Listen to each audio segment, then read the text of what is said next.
Sıcaklık. Sıcaklık means temperature. Derece. Derece means degree. Thermometer. Thermometer means thermometer. Sıcak. Sıcak means hot यानी गर्म. सोक.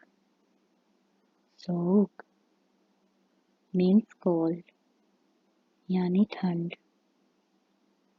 अलग.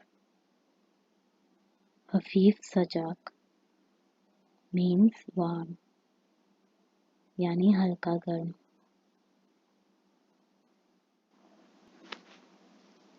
Serin. Serin means chill और cool यानी सर्द हल्का ठंड. Dondurma. Dondurma means freezing यानी जमाना जम जाना. Nemli. Nemli means humid यानी नम. Kuru.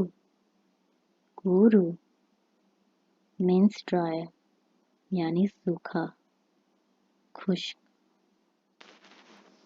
आतिश. आतिश means fire यानी आग. सू. सू means water यानी पानी. बूज. बूज means ice यानी बर्फ. असलाक. असलाक means wet यानी भीगा हुआ गीला.